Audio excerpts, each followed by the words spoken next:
covering right now, and this has been a big one that we've been tracking very closely. Let's get to the latest on the search for that missing submersible carrying 5 people to the wreckage of the Titanic. A Canadian military surveillance aircraft has detected underwater noises amid that search. The Coast Guard not specifying what it believes the noises could be, but there is quite a bit of speculation. This all comes as the Coast Guard has said the submersible likely has less than 24 hours here of breathable oxygen left. Chip McCord is a retired captain in the U.S. Navy and a senior lecturer in the Department of Mechanical Engineering at MIT. He joins us now live to talk more about all of this. Thank you so much for taking the time to be here. Thanks for having me. Of course. So first off, just kind of tell me your overall thoughts as you have watched all of this play out over the last several days here. Well, what everyone needs to understand is this is really deep. It's 12 to 13,000 feet in the water, and there are only very few vehicles, either manned or unmanned, that can go that deep in the ocean. And so to be able to get to them will be challenging, and to recover them. Now, the phased approach that you need to have is, first you need to find the submersible, and then the second thing is you need to inspect it, and then the third thing is you need to try and recover it. All very difficult down at that depth. So I guess the question becomes, and this is something that we've heard a lot of people speculate on, but what are the possibilities of what could have happened to this submersible? Well, they've done a pretty thorough search, I believe, on the surface, and so most likely it has not surfaced and they missed it. So that, I would say, is a very small possibility that it's bobbing around on the surface somewhere in the ocean. Again, remember, the ocean's very big. So it means it's probably underwater and it cannot surface. And so that can be a number of reasons why. These things normally carry ballast on board to help it go down, and then it drops its ballast at the bottom and then comes back up. So it could be that it had trouble releasing its ballast. Other thing, it could be ensnared in some kind of cable or net or something down there that prevents it from coming up. And then there's other worse scenarios where the submarine has imploded. But there's no evidence that that has happened. Right. And one thing that we have heard a lot also over the last several days is really just the fact that I guess this doesn't open from the inside. Is that correct? Yeah.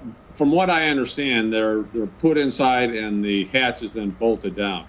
Again, to operate at those depths, it's extremely difficult to create a submersible. The U.S. Navy nuclear submarines don't even come close to operating at that depth, and they're very well constructed. So this thing is basically designed to keep the people inside, keep them safe from the extreme pressure outside, and there's no hatch that you open up or close or get in and out while you're underwater. It's all done on the surface. So I guess the question becomes, how exactly does a rescue effort like this work when you're talking about so many unknowns here? You know just how deep it is in the water there. You know you have several different agencies out there, but there's no communication with the vessel itself. How does a rescue effort like this work? Again, the first thing that they need to do is they need to find the submersible.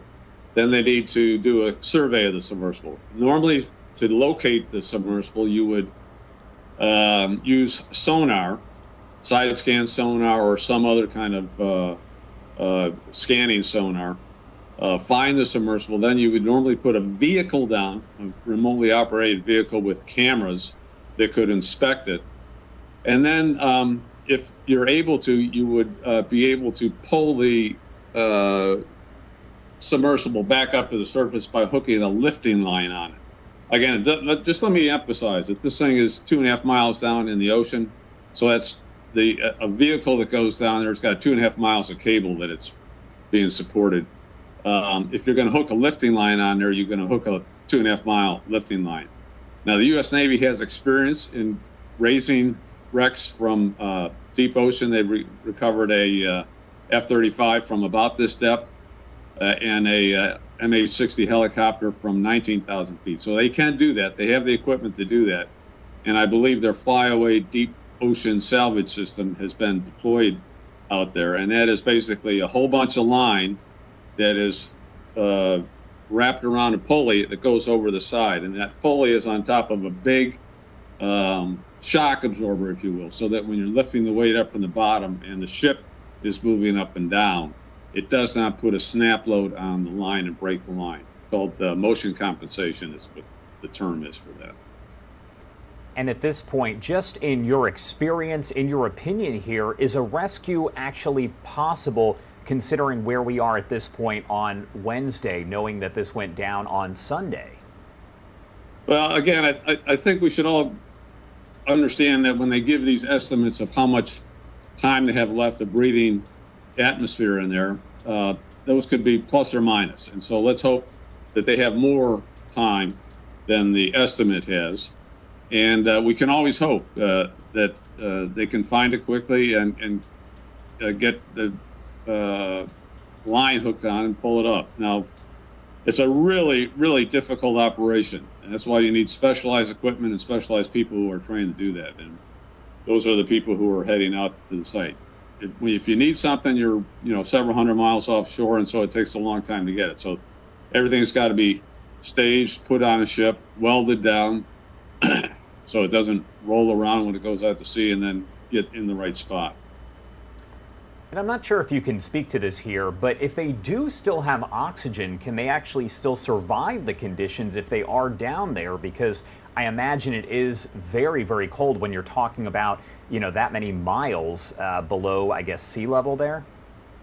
Yes, yeah, it's extremely cold, so hopefully they have some kind of thermal protection for themselves. And lack of oxygen, I'm not sure if they have carbon dioxide scrubbers in the inside the submersible, because in addition to adding oxygen, you need to take the carbon dioxide out of the atmosphere. And so you have an issue, you could have an issue of carbon dioxide buildup, even though you have enough oxygen in there. Any idea what this banging noise could be? Because that was breaking news overnight, as we did hear from Canadian officials and then from the U.S. Coast Guard, that that noise could be heard underwater. Any idea what that could be? Hopefully it's man-made, and hopefully, but it's way too early to tell. That hopefully they're investigating that. It sounded from my that I got, and again, I know probably less than you do, but that it was data taken from sonar buoys from an airplane, and it would be better to have a submersible down there with a sonar on it that could actually hear that banging noise, and then it could guide it to where that noise is coming from. All right, thank you so much. We do appreciate you taking the time to join us here. Is there anything else that you want to add about all of this before I let you go? No, just that I'm sure the right people are trying to do as best they can. It's an extremely, extremely difficult job to do this. I can't even imagine. Thank you again for taking the time to be here. We appreciate it. Thanks for having me. All right, everybody, the time is now 10:41 over on the East Coast, and it is 7:41 on the West Coast. My name is Josh Breslow, and I'm here to bring you all of your top stories from across the country and across the world. Let's head to a quick 2-minute commercial break, and on the other side, we're going to dip back in as Special Counsel John Durham is testifying there before the Judiciary Committee. We're going to have all of those comments here in his first public testimony on this issue here. We'll be right back with more Live Now from Fox.